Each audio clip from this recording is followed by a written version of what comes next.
أعوذ بالله من الشيطان الرجيم. بسم الله الرحمن الرحيم. الحمد لله رب العالمين الرحمن الرحيم مالك يوم الدين. إياك نعبد وإياك نستعين. السلام علیکم ورحمۃ اللہ وبرکاتہ۔ آج کا لیکچر ہمارا قرآن کی اہمیت پارٹ 2 ہے۔ نحمد و نصلی علی رسولہ الکریم، اما بعد فاعوذ باللہ من الشیطان الرجیم، بسم اللہ الرحمن الرحیم۔ ربی اشرح لی صدری ویسر لی امری واحلل عقدۃ من لسانی یفقہوا قولی رب زدنی علما، آمین یا رب العالمین۔ قرآن مجید اللہ سبحانہ و تعالیٰ کی کتاب ہے جو ہم سب کی ہدایت کے لیے آئی ہے۔ اس کتاب سے ہدایت حاصل کرنے کے لیے ضروری ہے کہ اس پر غور و فکر کیا جائے۔ اللہ تعالیٰ فرماتے ہیں افلا یتدبرون القرآن، کیا یہ قرآن میں غور و فکر نہیں کریں گے؟ قرآن مجید میں غور و فکر کرنا کچھ مشکل کام نہیں، کیونکہ اللہ سبحانہ و تعالیٰ نے اس کو انسانوں کی ہدایت کے لیے آسان بنایا ہے۔ وَلَقَدْ يَسَّرْنَا الْقُرْآنَ لِلذِّكْرِ، ہم نے قرآن کو نصیحت کے لیے آسان کر دیا۔ اور پھر کیوں نہ اس کتاب کا مطالعہ کیا جائے، کیونکہ سب سے سیدھی راہ یہی کتاب دکھاتی ہے۔ اِنَّ هَذَا الْقُرْآنَ يَهْدِي لِلَّتِي هِيَ أَقْوَمُ، بے شک یہ قرآن وہ راہ دکھاتا ہے جو سب سے زیادہ درست ہے۔ یعنی اس کتاب کو پڑھنے کے بعد، اس کو سمجھنے کے بعد آپ کو زندگی کا سب سے صحیح اور درست راستہ ملے گا۔ وَيُبَشِّرُ الْمُؤْمِنِينَ، اور یہ مومنوں کو خوشخبری دیتی ہے۔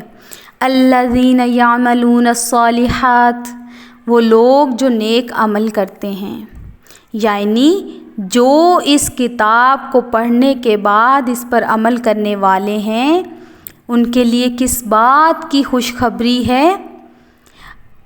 ان لہم اجرا کبیرا، کہ ان کے لیے بہت بڑا اجر ہے۔ لہٰذا اس کتاب کا پڑھنا، اس کے لیے تکلیف اٹھانا اور خصوصاً غور و فکر اور تدبر کے لیے کسی بھی قسم کی محنت کرنا، یہ انسان کے لیے اجر عظیم کا باعث ہے۔ لہٰذا ہم اس نیت، ارادے، شوق اور دعا کے ساتھ قرآن مجید پڑھیں گے کہ اللہ سبحانہ و تعالیٰ ہمیں اس سے علم نافع عطا کرے، عمل صالح کی توفیق دے اور اجر کبیر عطا فرمائے، آمین۔ اور پھر اللہ سبحانہ و تعالیٰ نے اس کتاب کو ہم سب تک نبی صلی اللہ علیہ وسلم کے ذریعے پہنچایا، اور آپ صلی اللہ علیہ وسلم نے پہنچانے کا حق ادا کیا۔ وَأُوحِيَ إِلَيَّ هَذَا الْقُرْآنُ لِأُنذِرَكُم بِهِ وَمَن بَلَغَ، اور یہ قرآن میری طرف اس لیے وحی کیا گیا ہے کہ میں اس کے ذریعے تمہیں خبردار کروں اور انہیں بھی جن تک یہ پہنچے۔ آج یہ ہم تک پہنچا ہے، لہٰذا آج اس کو کیا ہے، ہم نے پڑھنا ہے، اس کی اہمیت کے بارے میں اچھے سے جاننا ہے اور اس کو پڑھتے ہوئے سنجیدگی اختیار کرنی ہے اور اللہ سے ڈرتے ہوئے اس کو پڑھنا ہے۔ یہ کتاب کوئی کھیل نہیں، کوئی شاعری نہیں، کوئی ہنسی مذاق کی چیز نہیں ہے، یہ ایک سنجیدہ کلام ہے۔ لہٰذا اس کو سیکھنے کے لیے، سمجھنے کے لیے ہمیں سنجیدگی اختیار کرنی ہے اور پھر اس کتاب کو دوسروں تک بھی پہنچانا ہے انشاءاللہ تعالی۔ ھذا بلاغ للناس ولینذروا بہ، یہ تمام انسانوں کے لیے پیغام ہے تاکہ لوگ اس کے ذریعے ڈرائے جائیں، خبردار کیے جائیں، انہیں آگاہ کیا جائے، انہیں ان کے انجام کے بارے میں بتایا جائے۔ کیونکہ ھذا بیان للناس، یہ کتاب لوگوں کے لیے ایک بیان ہے. ھذا بصائر للناس، یہ کتاب لوگوں کے لیے بصیرت کی روشنیاں ہیں اور یہی کتاب سیدھا راستہ دکھاتی ہے. وَأَنَّ ھذا صِرَاطِی مُسْتَقِیمًا، اور یہ ہے میرا سیدھا راستہ. اور جو لوگ اس پر ایمان لائیں اور اس کتاب کے مطابق اپنی زندگی کو ڈھال لیں، ان کے بارے میں قرآن اس بات کی گواہی دیتا ہے کہ وہ ان کے لیے ہدایت اور شفا کا ذریعہ ہے. قُلْ هُوَ لِلَّذِينَ آمَنُوا هُدًى وَشِفَاءٌ، کہہ دیجئے ایمان والوں کے لیے یہ کتاب ہدایت اور شفا ہے.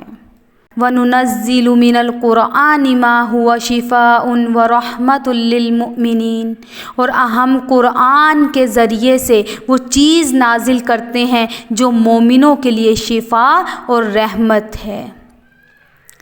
لیکن اس کے برعکس جو لوگ اس پر ایمان نہ لائیں اور اس سے ہدایت نہ لیں، اس سے فیض حاصل نہ لیں، ان کے بارے میں سورہ نحل میں فرمایا ان الذین لا یؤمنون بآیات اللہ لا یہدیہم، بے شک جو لوگ اللہ کی آیات پر ایمان نہیں لاتے اللہ ان کو ہدایت نہیں دیتا. یعنی جو اس کتاب کو چھوڑ کر کسی اور چیز سے ہدایت حاصل کرنا چاہے گا وہ ہدایت نہیں پا سکتا. ہدایت ہم سب کی ضرورت ہے. ہم سب کو اللہ تک پہنچنے کا راستہ چاہیے، رہنمائی چاہیے، اور وہ رہنمائی ہمیں اس کتاب سے ملے گی. ہم سب کو جنت کی تلاش ہونی چاہیے، وہ جنت کا راستہ اسی کتاب سے ملتا ہے. اور جو اس کتاب کو چھوڑ دے وَلَهُمْ عَذَابٌ عَلِيمٌ، ان کے لیے دردناک عذاب ہے. اور پیغمبر بھی ان کے خلاف گواہی دیں گے کہ اِنَّ قَوْمِ اتَّخَذُوا هَذَا الْقُرْآنَ مَهْجُورًا، بے شک میری اس قوم نے قرآن کو چھوڑ دیا تھا. اللہ سبحانہ وتعالی ہمیں ان لوگوں میں شامل کرے جو اہل القرآن ہیں، ان میں نہیں جو اس کتاب کو چھوڑ دینے والے ہیں. تو انشاءاللہ ہم اس نیت اور اس جذبے کے ساتھ قرآن مجید کا اب آغاز کریں گے. تو نیکسٹ لیکچر میں انشاءاللہ تعالی سورۃ الفاتحہ شروع کریں گے. اللہ تعالی ہمیں اہل القرآن میں شامل کرتے. آمین یا رب العالمین.